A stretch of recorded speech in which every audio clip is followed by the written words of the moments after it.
Sino nag-propose? Honorable Barzaga. Ang tanong ko, sino ba sa mga tagi-PhilHealth ang nag-conceive ng IRM for COVID? Never mind the Yolanda, never mind the Taal, never mind the Marawi incident. I will limit my discussion regarding IRM for COVID. Sino ba ang nag-suggest nito kay General Morales? I Among the don't have any. bright boys of PhilHealth. I don't have any personal knowledge, No, sir. that's why I'm no longer asking the legal. Yung mga policy makers natin sa PhilHealth. Dr. Pargas Sino of ba? Dr. Pargas of the Health Policy, please reply. Mr. Chair, the IRM is an existing policy. So it's an existing policy. So it was Kaya nga adopted. existing. Pero ang sinasabi ko, kahit na existing policy, kinonceptualize.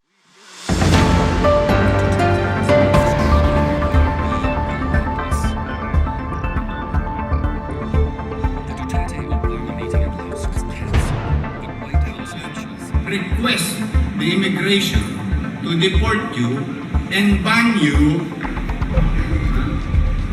entering the country. Hoy! Huwag niyo gagawin yan na magpaka-plastic kayo, traffic. Eh, nagta-traffic ko. Di ba? Huwag kayo magpapaka-plastic na kunwari pa-traffic kayo. Maulol! Ay, mga katropa! Ano ba ibig sabihin itong traffic sign na to? Ganyan. Ano plastic traffic sign nga, no? Ang gawa niya, bobo.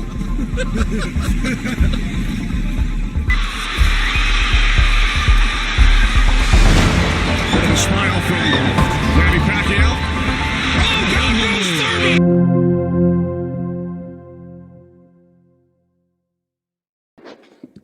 Again, good morning. Unang-una, during the last hearing,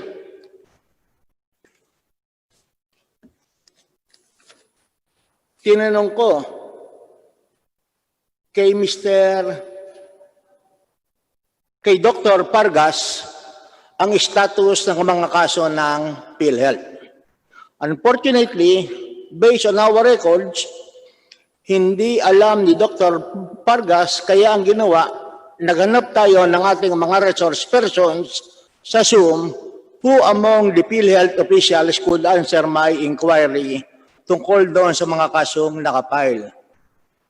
So ang ginawa na lang natin, hinihingi ko ang status for today's hearing.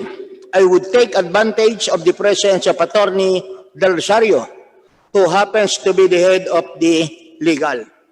Unang-una, ang isang pumutok na malaking kaso about PhilHealth would be the cataract operations. Ano ang status nitong cataract operation na lumabas noong 2004?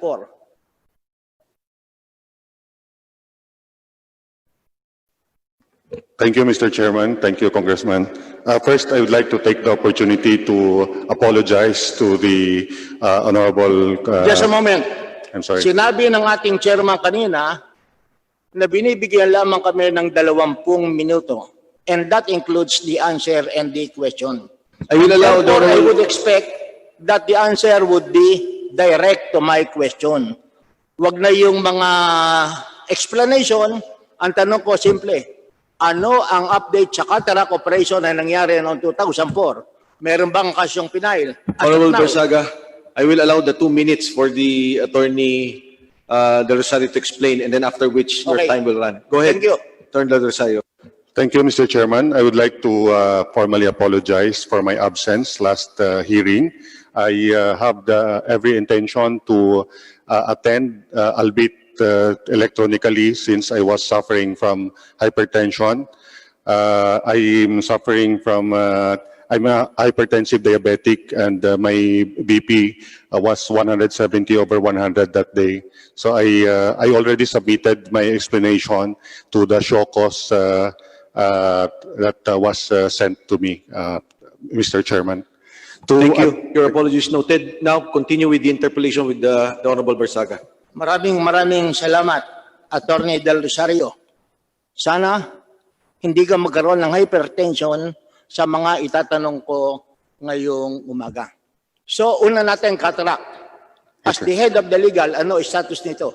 Sir, when I assumed legal SPP in 2018, we conducted the inventory, and based on the records, the cataract cases were prosecuted, and there were several decisions already.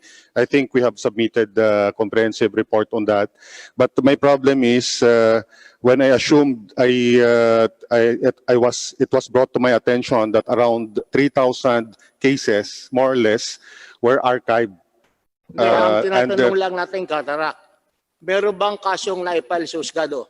Yes, sir. Several cases were filed against the doctors, and Okay. these are all still pending.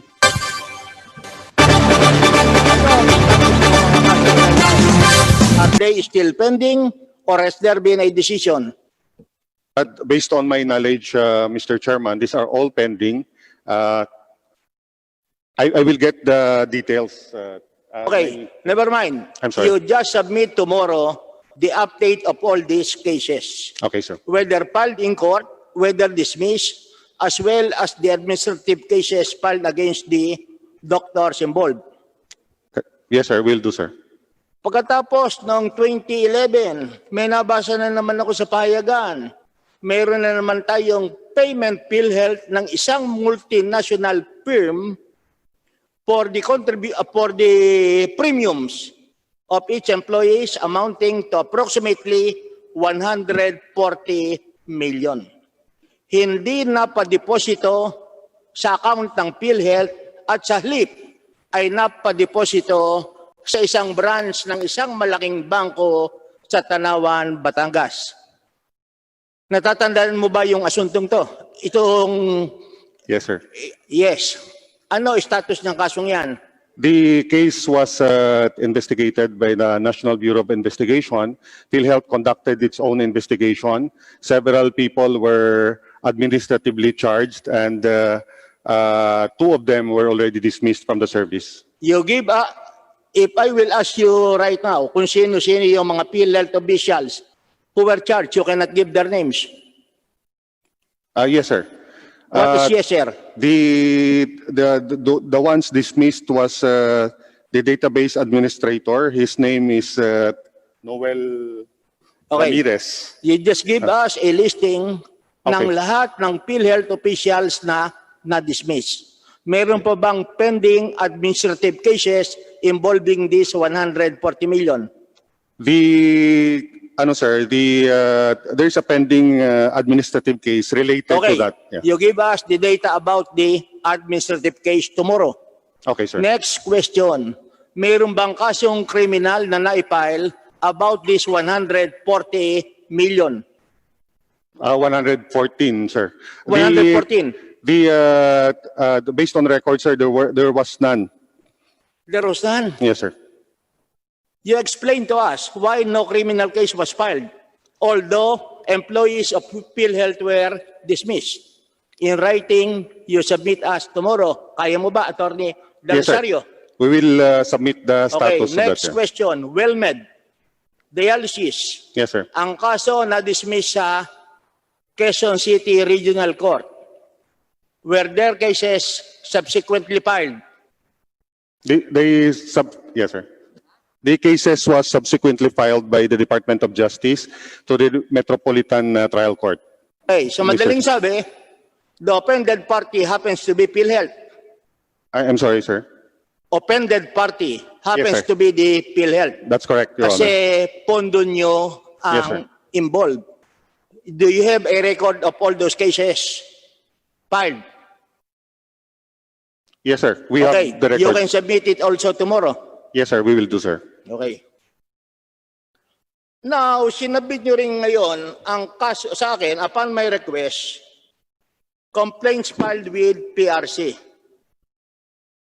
During the last hearing, nag-submit kayo rito ng mahigit 7,000 kaso starting from 2000 up to the present. Ang una kong tanong, may mga kaso bang kriminal na naipal dito sa 7,000 cases? Yes, sir.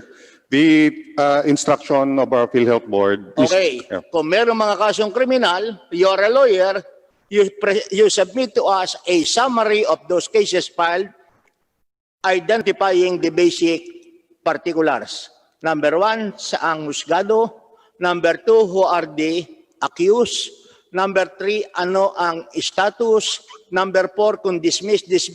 Kung acquitted, kung convicted, you give us the record.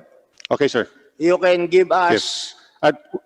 We will also provide you, sir, the list of the cases that we forwarded to the National Bureau of Investigation. Okay. Now I will go to IRM. Sa IRM, sino ba ang mga taga-PhilHealth na nag-conceive ng IRM? Sir, the IRM has been in existence for... No, is that from the legal department? I'm sorry, sir. Ang tanong ko, sino ba sa mga taga-PhilHealth ang nag-conceive ng IRM for COVID? Never mind the Yolanda, Reduce, never mind the Taal, never mind the Marawi incident. I will limit my discussion regarding IRM for COVID.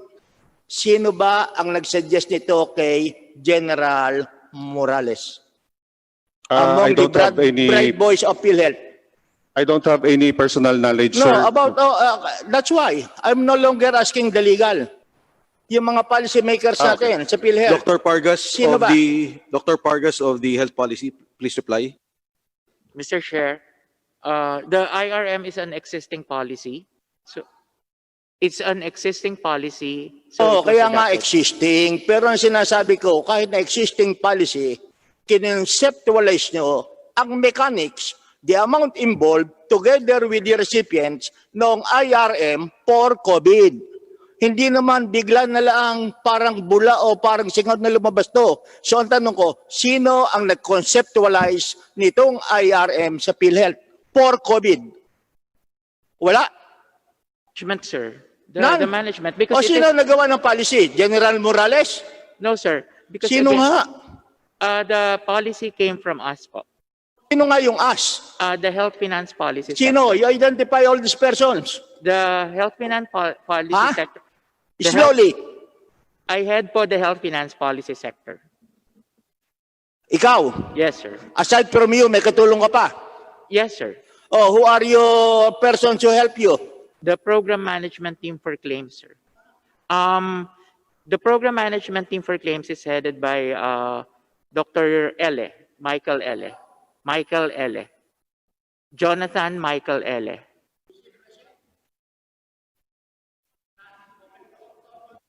Ano ang family name, Mr. Chairman? Anong pangalan? Jonathan? Michael Ele. Spell L. E-L-E. Ele. Please continue. Next, who else? Kayong dalawa na lamang? No, sir. Because again, Ano nga, i-identify mo na, limited time tayo eh. the sector po, We are talking here of a 30 billion IRM. 27 ba? 27 billion. Ha? 27 billion. O 27 billion. Ang tinatanong ko lang, sino ang nag-conceptualize nito? Ikaw, Dr. Jonathan, who else? No more?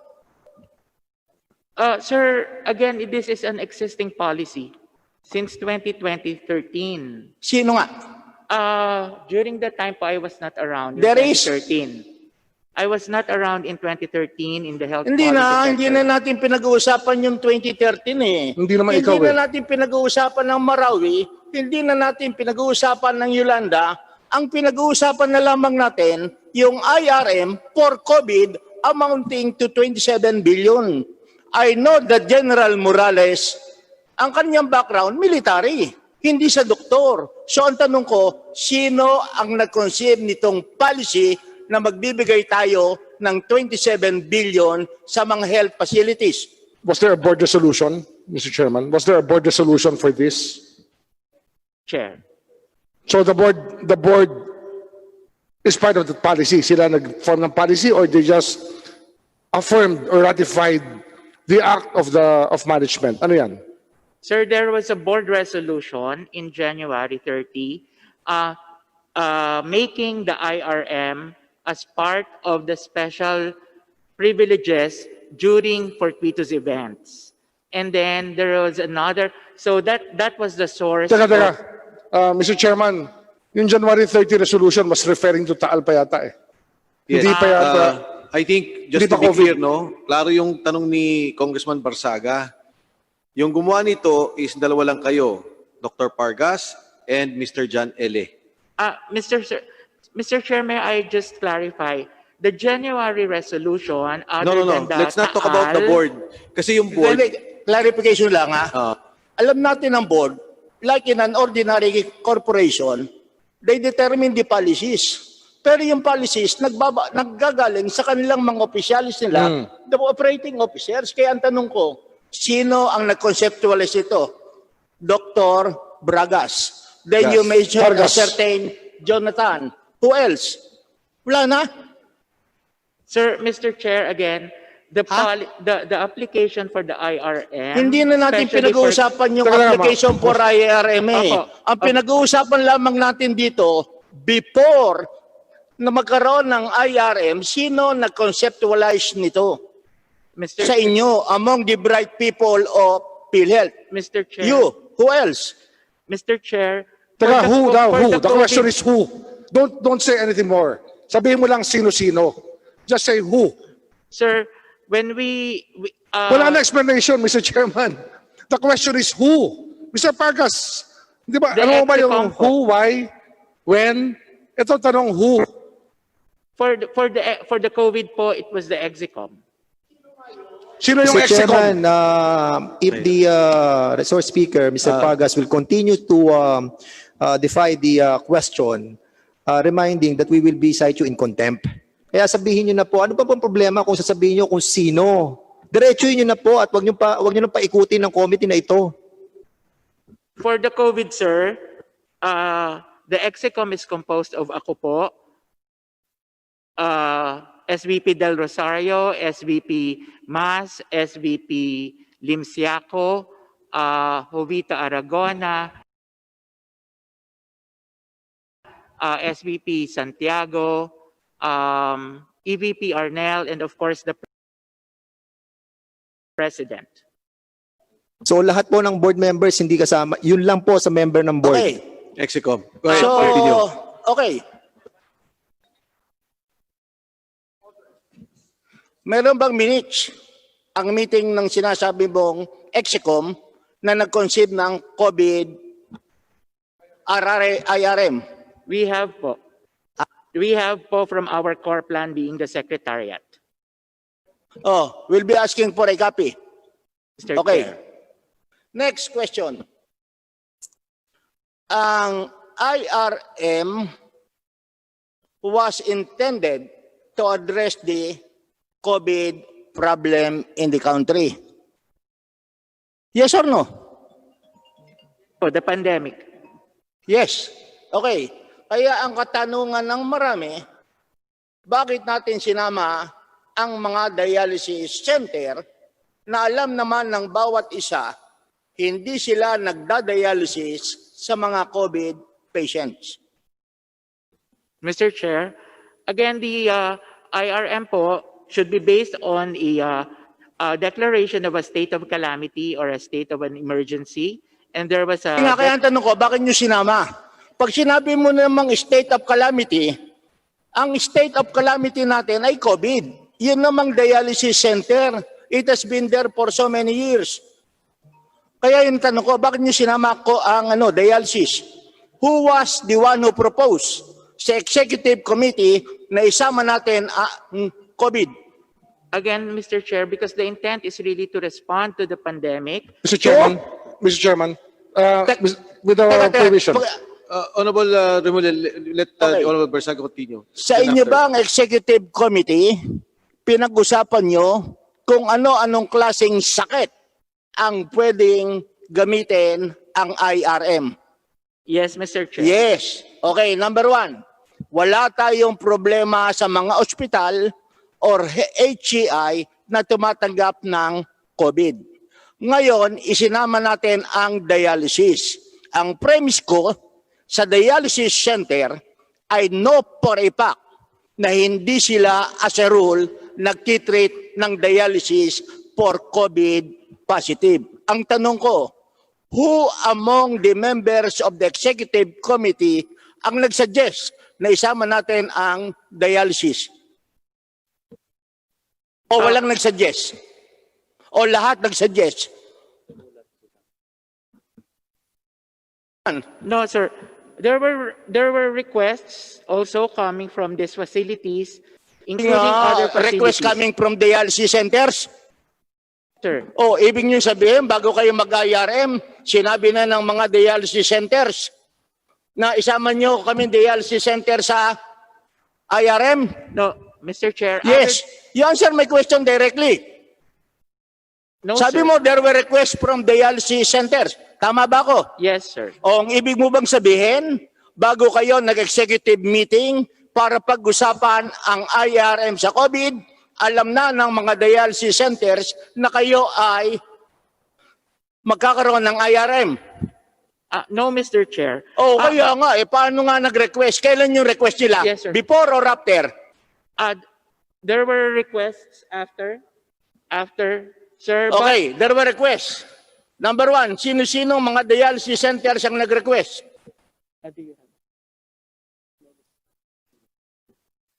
Roll on the road. We will, sir, provide you with. O the wala kang copies, sir. maalala kahit isa? Sir, because the requests are not direct. The requests, sir, are not directed to me. It's directed to the management. Ulit. The requests are not directed to me. It's directed to the management. So I will have O, to check all to those. direct. Kasi nag-uusap-usap kayo, sasabihin, no, Point of order lang, Mr. Dr. Chairman. Boying, With the permission. may nag-request na dialysis center na isama natin sa IRM. Sino yun? Okay, Sir- please check your data now before you answer. Honorable Boying, you have point Mr. of Chairman, order? si Mr. Pargas, I think, nahihirapan tayo maintindihan siya. Pwede ba hubarin niyo yung maskara niyo pag nagsasalita kayo para mas madali ho kayo maintindihan? And at the same time, Mr. Chairman, I would like to be clarified. Kasi kanina sinabi ni Mr. Pargas, according dun sa procedure ng pagkuha ng IRM, sinasabi nyo na signatory kayo doon. At lahat ng mga request ng bawat HCI dumadaan sa inyo bilang policy sector head. Now, Yes, Mr. ngayon, Chair. why can't you answer directly the question of Congressman Barzaga? Samantalang kanina, binanggit mo na lahat ng mga request dumadaan sa inyo. Okay, before you reply, paglilinaw lang po doon sa ating mga kababayan, yung point ni Honorable Barzaga ay hindi para ihinto ang dialysis. Walang problema yun. Dire-diretso pa rin ang dialysis natin. Ang pinopoint out ni Congressman Barzaga, bakit nakasama sa IRM, yung Interim Reimbursement Mechanism, na ang pinupunto nito ay COVID. So just so that yung mga nanonood po, no, baka nagkakagulo sila, hindi ho. Tuloy po yung mga programa na yan, maternity, dialysis, may mga sakit. Yun lang IRM na pang-COVID, yan po ang dapat nilaanan ng pondo. Go ahead, Dr. Pargas. Again, the intent of the IRM is really not only for COVID cases, but really because of the effect of the pandemic. That's why po kasama yung ating mga dialysis and even the maternities. Tapos po, there were letters and our attorney is So looking sino for nga that daw right nag-request sa inyo? Yun ang tanong niya. During the course of the discussion, may nag-request. Isa lang. Sino yung nag-request na healthcare facility? Did Bron Avitum request for IRM? I'm not so sure po because the BBRON is an accredited facility. So Hindi nga, kasama- yes or no lang yun eh. Did they request for IRM advances? they have a letter of intent. Oh, yun. Meron pala, may request. Okay, You una approve muna. it, Mr. Chairman. Mr. Chair, you approve it as well because dumaan sa inyo to according sa inyong policy. Okay. Just to put order, our colleagues here. Time, Una muna. Congressman Barzaga, we will not take away the time that we interjected. Okay. Ang sinasabi natin, sige, magkwentuhan muna kayo.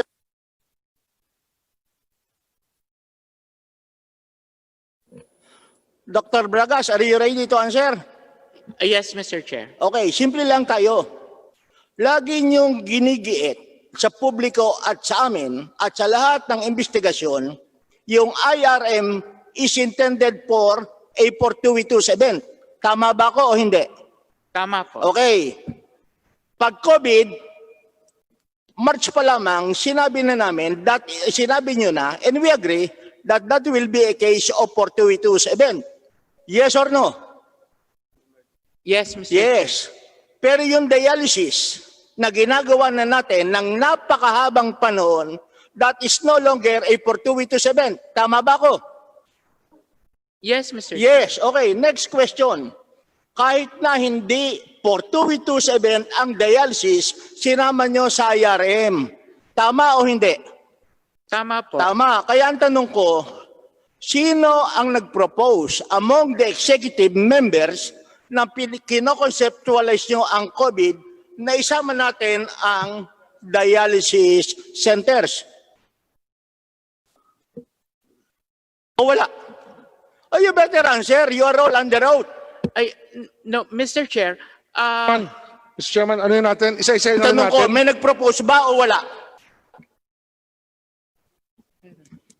Dr. Pargas, kindly reply. no, so, iniisip ko lang po.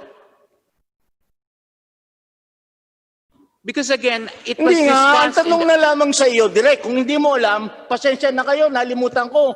So, itatanong na namin yan sa iba. Mr. Chair, I cannot. You cannot recall. O lahat ng SVP, tanongin natin. Okay, before you Dr. recall, SVP. Honorable Barzaga, kaya po sila nalilito talaga kasi mismo yung letter kay Mr. Morales is on IRM relative to the proposal to implement interim reimbursement mechanism due to COVID-19. Public health emergency, the same is within the mandate of PhilHealth to implement such as what was done after Yolanda, Super Typhoon, and Marawi siege. Again, the declaration, the details of the IRM should be laid down, again, for COVID-19. So, I guess, kaya po nagkakagulo-gulo yung pinipilit natin na hindi lang dito sa ibang sakit, but in all your official letters, indicated lahat ng COVID-19. So, wala, you cannot recall.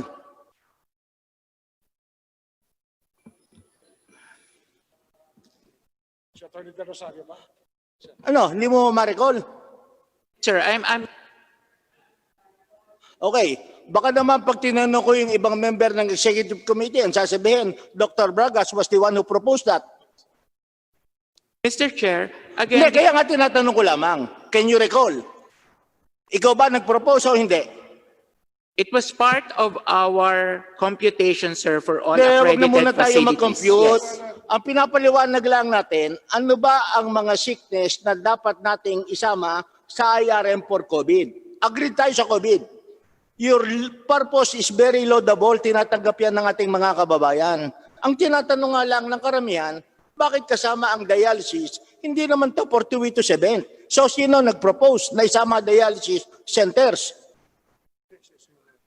Honorable Barzaga, your last question. Okay. Attorney Santiago, you are a lawyer. Under your lawyer's oath, meron bang nag-propose? Sir, Mr. Chairman, I don't remember kung sino nag-propose, but Hindi mo, you cannot remember. What that- about... that can be taken from the minutes of the meeting, so that can be baka naman checked. wala sa minutes of the meeting siyan. Ayun, sir, yung ang understanding ko, Mr. Chairman, dun sa discussion is that the intention of the board No, wag na is- yung intention. We know your intention. That is good. Ang tanong lamang, bakit sinama ang dialysis? Sino nag-propose? Sir, I don't remember kung sino nag-propose, Oh. but based on my understanding, What about Limsiaco? Is he here? Oh, Limsiaco. Oh. Hindi mo rin maalala kung sino ang nag-propose na isama dialysis center? Mr. Chair, Your Honor, part of the proposal ng ating Simple HCPS, lang ang tanong ko. Sino ang nag-propose? Not part of the proposal.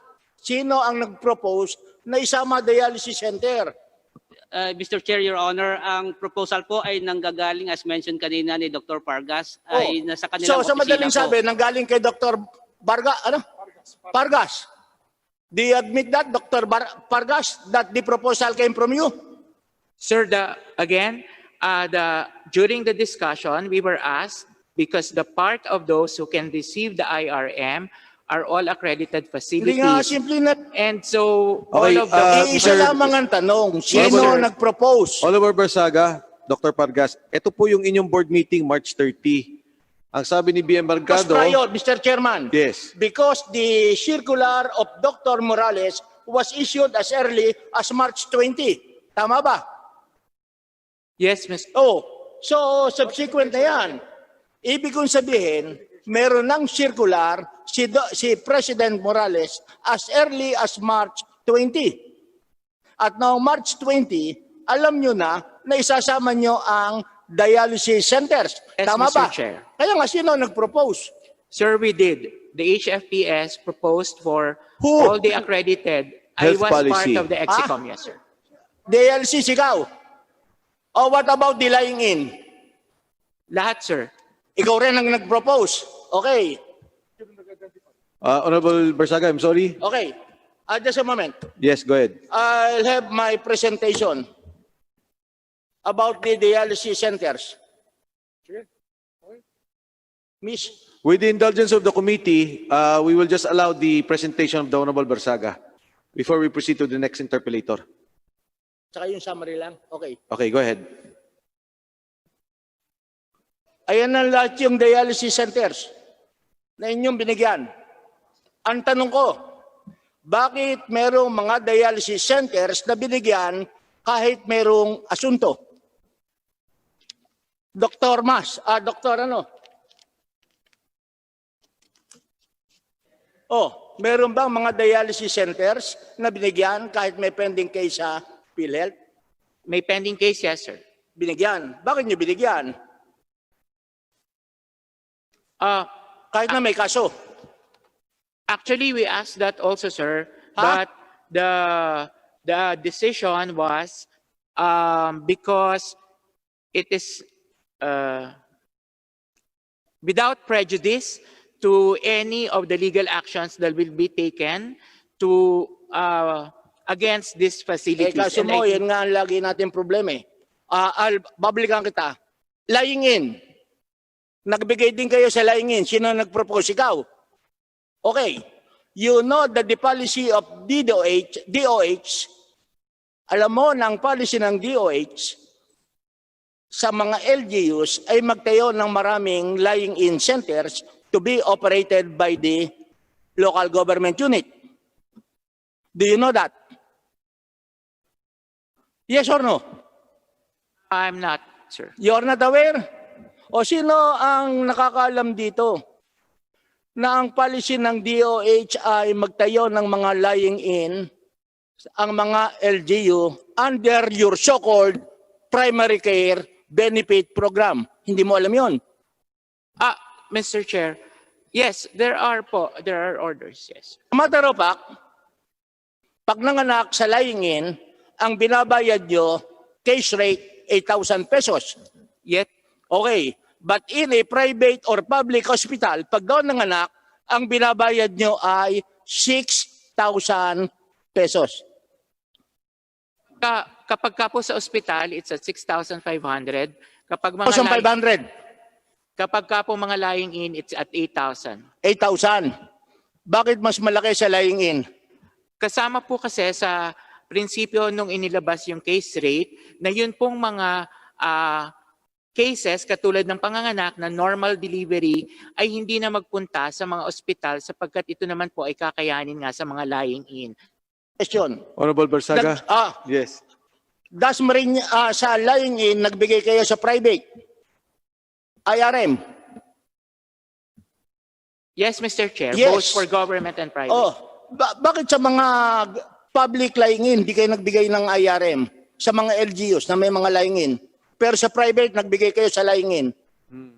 Mr. Chair, again, all these are open to all accredited and those who will apply. Pero wag mo sabihin yung accreditation. You are not telling us the truth. Yun namang lying in na sinasabi kong under your primary care package, lahat yun accredited ng PhilHealth. Totoo ba o hindi? You better answer your questions correctly. I was a mayor for 12 years. We operate a public hospital. Kaya nga sa public hospital, laging sinasabi sa akin, Cong Pidi, no balance billing tayo, no out of the pocket expense. Bakit ka ko? Kasi kung babiolate natin yan, tatanggalin ang ating PhilHealth accreditation. We cannot collect from PhilHealth. Pagkatapos makikita ko ngayon, ganyan pala ang nangyayari sa inyo. And these are public funds. Mr. Chair, we have separate accreditation po. Oo nga, pero yes. hindi mo na naman tinasagot eh. Premise, nagbigay kayo ng IRM sa private lying-in centers. Yes, Mr. Oh Chair. yes. Kailangan ang tulong. Mga public lying-in, hindi kayo nagbigay ng IRM. To all accredited lying-in as long as they applied. Nasa report niyo ba sa amin na nagbigay kayo ng lying-in? Wala sa inyong report. Pati na sa inyong website. Nilagay niyo sa website niyo kung alin ang binigay niyo ng IRM. Lahat ng data kinuha ko sa inyong website. Meron ba daong public lying-in under your present oath? Mr. Chair,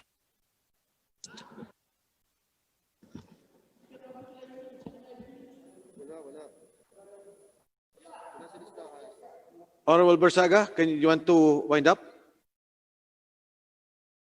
Is a pending question. The pending question is kung meron po kayong mga lying-in na binigyan na public.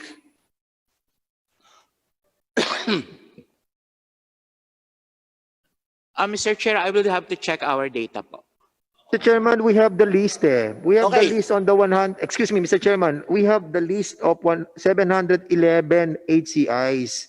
At doon sa listahan po ng 711 na pinalabas nyo sa business sa mga dyaryo, wala po ang mga lying-in, Mr. Chair.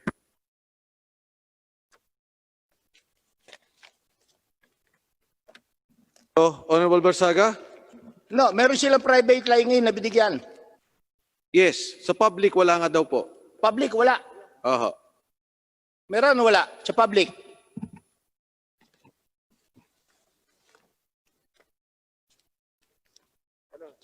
So, regarding these two issues, you present in writing, next scheduled hearing, paano ba napasama ang dialysis centers?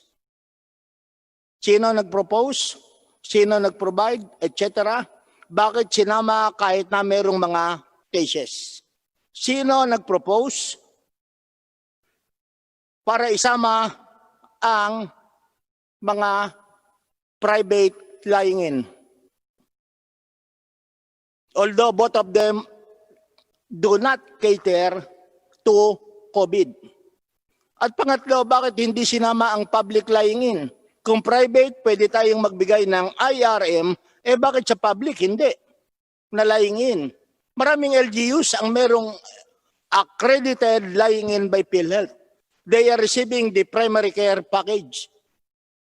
Kaya huwag niyo sabihin na hindi accredited. Accredited sila.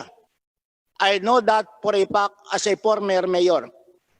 No, just summing up regarding my initial presentation, PowerPoint presentation, which is very material. Miss, very short lang naman to, Mr. Chairman.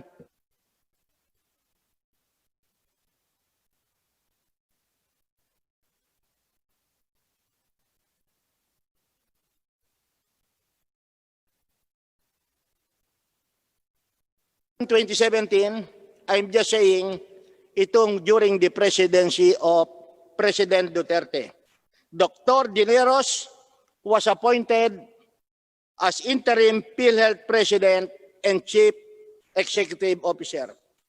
1 month after, the then Secretary Obial withdrew the appointment of Dr. Dineros.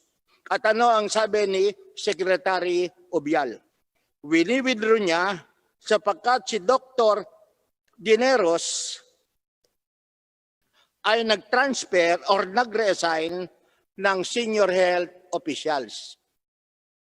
At ang sabi niya, ni Dr. Dineros naman, he directed the reassignment in accordance to the declaration of President Duterte on 0 tolerance, graft, and corruption.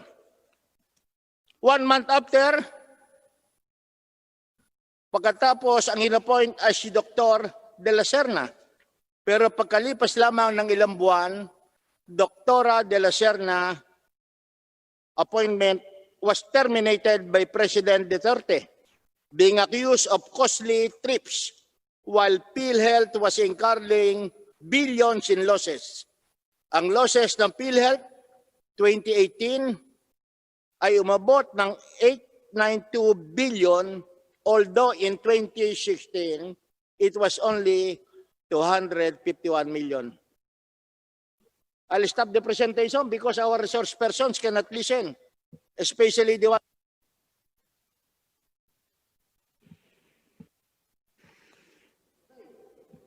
Sa pagkakaalis si Dr. De La Serna, newspaper accounts stated, PhilHealth officials and employees rejoice on the dismissal of De La Serna since they demanded her ouster due to alleged corruption and mismanagement.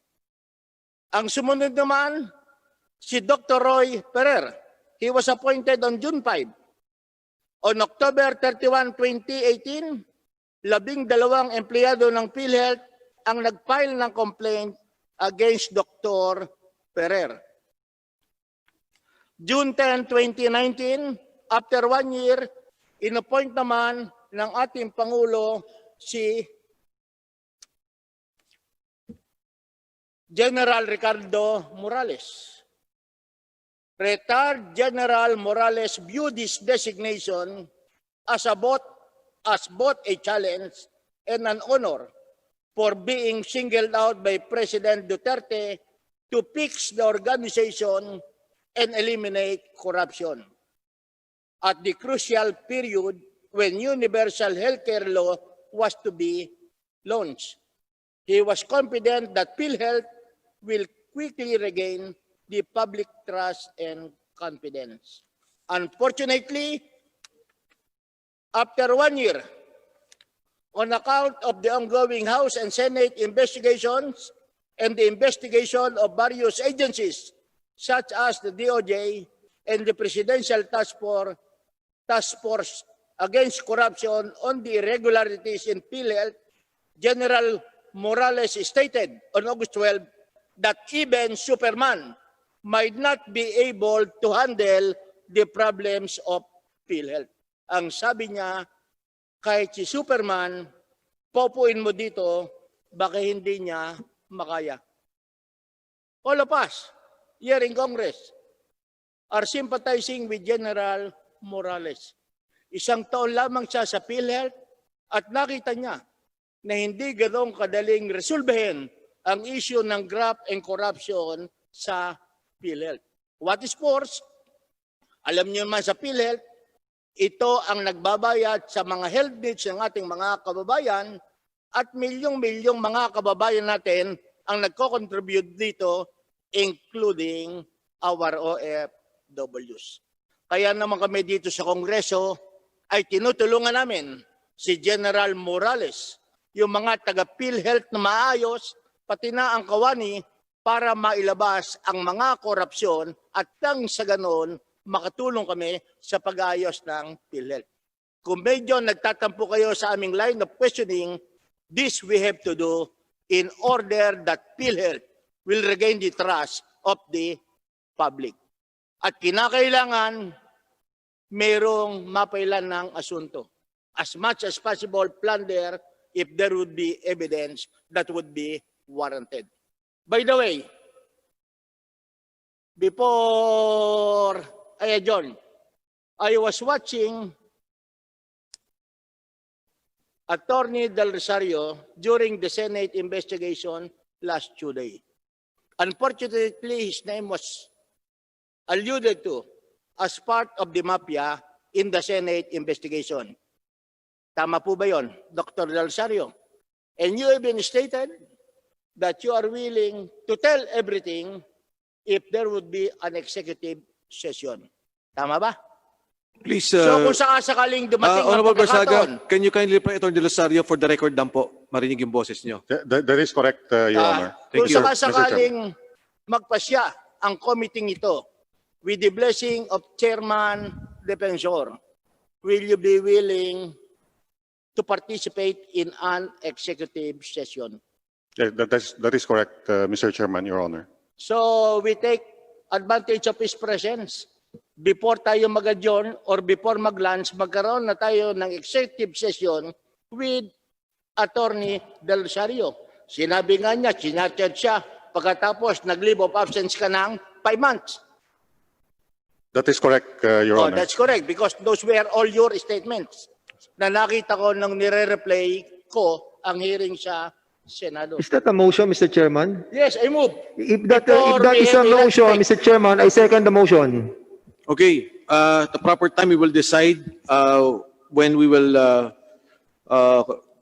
will conduct a executive session on this today. Yes, today we will do that. As to what time? Pakatubasan naman ang high blood ni Attorney Del Rosario bukas or the following days. Yes, Honorable Barzaga. Okay. Anyway, there's a motion duly seconded. We will do that. I just want to clarify that earlier on or last week, ang akala po natin, umaga lang tayo hanggang 2:00. Pero ngayon po, pwede naman tayo magtuloy hanggang mamaya. So let's schedule the executive session. We will continue with this, with our interpellation now. At mamaya po, kausapan din natin yung mga nasa Zoom so that they can be part of the executive committee hearing. So with that, Honorable Barzaga, thank you for that. And definitely, we thank you I for... wish to be listed as the number 2 in the second round. Yes, of course. Thank you. Second. So, before we proceed, gusto ko lang po ulit iklaro, yung po bang sa Philippine Red Cross, tapos na po ba? Kasi I understand, nagwi-withdraw po sila dahil hindi sila nababayaran ng 700 million. Can someone from finance answer? Who will be the one in charge of the payment to the Philippine Red Cross? Ito yung mga testing po natin. Mr. Limsiaco, ikaw po ba yan ang magsasagot?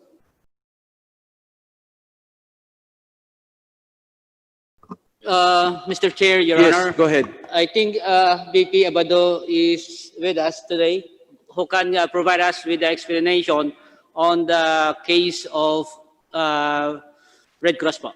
Sige po. Kindly take the seat. Comsec, have we taken the oath of everyone here? Okay, sige po. Go ahead, please proceed. Good morning, Mr. Chair.